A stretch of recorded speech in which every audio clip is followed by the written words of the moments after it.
Selamat datang di Virtual Spoiler. Jangan lupa like, komen, subscribe, dan follow.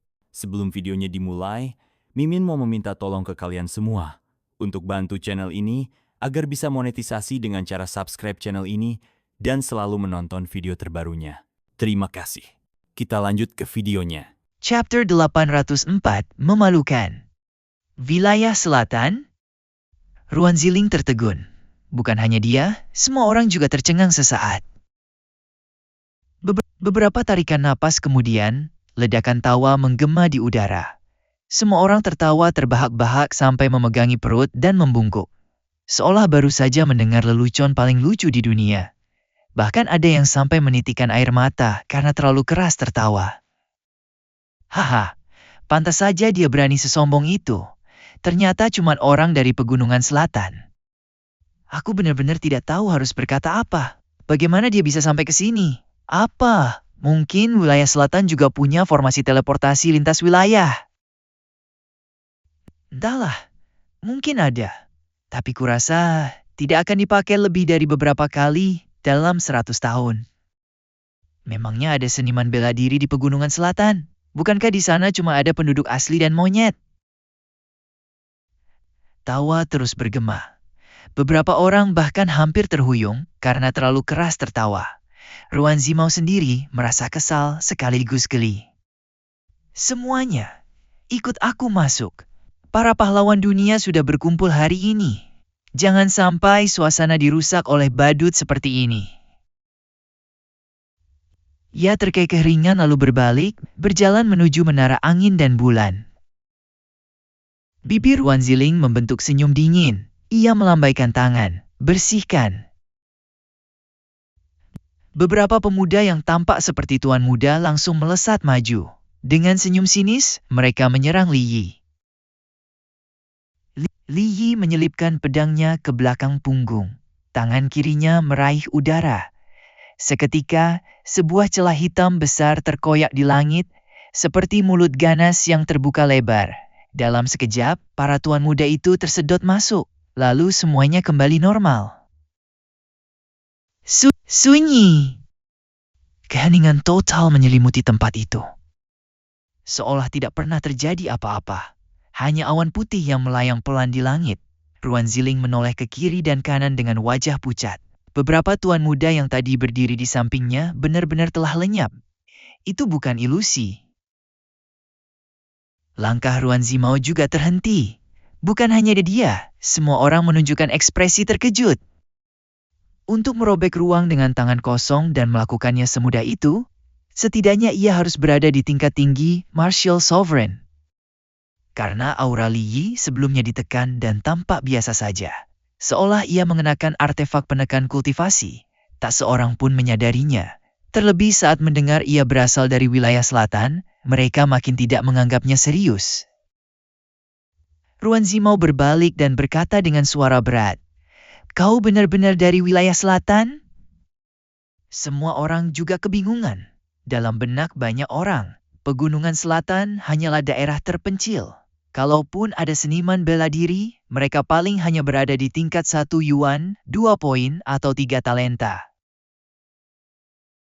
Zheng Haomiao terkejut. Di wilayah selatan ada Martial Supreme. Apa kau dari kota Yanwu? Wajah Li Yi langsung berubah.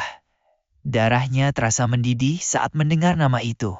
Ia menahan gejolak emosinya dan berkata dingin, "Kalian benar-benar katak dalam sumur? Yang kalian tahu hanya Yanwu." Di antara yang pendek, kau mengira dirimu tinggi. Padahal tetap saja hanya memandang langit dari dasar sumur. Seorang pria perlahan melangkah keluar dari kerumunan. Ia mengipaskan kipas bulu di tangannya dan mencibir. "Aku memang tidak tahu kenapa, tapi aku sangat membenci monyet pegunungan selatan. Bahkan di antara Martial Supreme pun ada perbedaan kekuatan yang sangat besar. Hari ini akan kuberitahu bahwa monyet tetaplah monyet." "Ximen Jinling, itu tuan muda Ximen Jinling." Seseorang berseru dengan gembira. "Menghadapi monyet pegunungan selatan, kita bahkan tidak perlu 7 bintang. Itu terlalu berlebihan." Orang lain menimpali. "Bagus juga. Biarkan dia melihat kekuatan wilayah timur kita. Biar dia tahu seperti apa langit dan lautan. Meski sama-sama kaisar bela diri, jurangnya tetap sulit diseberangi. Senyum tipis muncul di wajah Ruan Zimao. Ia menangkupkan tangan dan berkata, "Aku harus merepotkan saudara Jinling." "Tidak masalah." Simen Jinling menjawab ringan. Pertemuan para pahlawan ini memang ajang untuk menunjukkan kemampuan. Tadi Zhu Shunqi dan yang lain sudah lebih dulu unjuk diri. Sementara, ia belum mendapat kesempatan. Ia sudah lama merasa tertekan. Kini akhirnya peluang itu datang. Dalam hati ia berpikir, betapa cerdiknya dirinya menciptakan kesempatan sendiri. Apalagi saat mendengar nama kota Yanwu, hatinya dipenuhi bayangan kelam. Niat membunuh terpancar dari matanya. Di bawah tatapan semua orang, ia melangkah menuju Li Yi. Hanya satu langkah, namun tubuhnya langsung muncul 100 meter jauhnya, menggunakan pembengkokan ruang. "Bunuh dia! Tuan Muda Simen, kau pasti bisa!" Seketika terdengar sorakan. Seseorang mencibir keras, "Hajar monyet pegunungan selatan itu! Patahkan tulangnya dan siram dengan teh darah!" Tubuh Simen Jinling bergerak tiba-tiba. Dalam sekejap ia sudah muncul di depan Li Yi dengan kecepatan luar biasa. Kipas bulu di tangannya dikibaskan, langsung berubah menjadi serangan setajam bilah pisau. Dengan suara ringan dan tenang ia melantunkan, emas dan giok putih membeli lagu dan tawa, bulan bersinar terang saat mabuk. Sebagian besar jurusnya terlihat anggun dan elegan. Saat digunakan, gerakannya luas seperti angsa, bebas dan santai. Namun tetap menyimpan kekuatan tak terbatas. Li Yi tersenyum menghina. Kedua tangannya tetap di belakang punggung. Ia melangkah maju satu langkah. Langit seolah bergetar ringan. Getaran itu memang tipis, tetapi cukup membuat jantung semua orang ikut bergetar. Seakan langkah itu menginjak hati mereka. Tubuh mereka ikut berguncang bersama langit. Wajah-wajah pun berubah drastis. Penuh keterkejutan. Langit dipenuhi para martial sovereign. Namun hanya dengan satu langkah ringan, ia mampu memicu perubahan pada dunia dan membuat semua orang merasakannya. Di kejauhan, Ning Hangfeng menghela napas pelan. Ia bergumam, benar-benar martial sovereign. Wajahnya menunjukkan kebingungan. Wilayah selatan benar-benar bisa melahirkan sosok seperti ini. Apa karena energi spiritual di Yanwu? Sepertinya aku memang harus lebih berhati-hati. Simen Jinling adalah orang yang paling merasakan kekuatan langkah itu. Di bawah guncangan ruang, kipas bulu dan syal sutranya langsung hancur. Tekanan tak tertandingi menekan seluruh tubuhnya hingga ia tak mampu bergerak. Para pahlawan dunia sedang menatapnya. Bagaimana mungkin ia bisa melarikan diri? Melihat Li Yi mendekat sambil mencibir, Simen Jinling akhirnya memahami makna kalimat, "Siapa mencari mati tidak akan hidup." Ia buru-buru mengirim transmisi suara rahasia. "Saudara, Tuan, tolong tunjukkan belas kasihan. Sisakan sedikit wajah untukku. Apapun syaratmu, sebutkan saja." Li Yi mencibir dingin. "Aku akan membuatmu makan kotoran." Tubuhnya melesat ke udara. Satu tendangan menghantam wajah Simen Jinling, menembus semua pertahanannya. Wajah Simen Jinling langsung ambruk. Darah menyembur dari 7 lubangnya. Tubuhnya terlempar jauh seperti layang-layang putus tali. Semua orang menghirup udara dingin. Langit dipenuhi martial sovereign. Meski tubuh Simen Jinling terjatuh, semua orang dapat melihat dengan jelas bekas sepatu ungu tercetak di wajahnya. Fitur wajahnya hancur, yang tersisa hanya jejak kaki yang dalam. Langit pun gempar. Keringat dingin mengalir di punggung banyak orang. 7 bintang wilayah timur, mewakili 7 sosok terkuat generasi muda di wilayah timur. Mungkin tidak semuanya benar-benar setara dengan reputasinya, namun perbedaannya tidak besar. Kini, seorang dari pegunungan selatan menginjak wajahnya dan menjatuhkannya.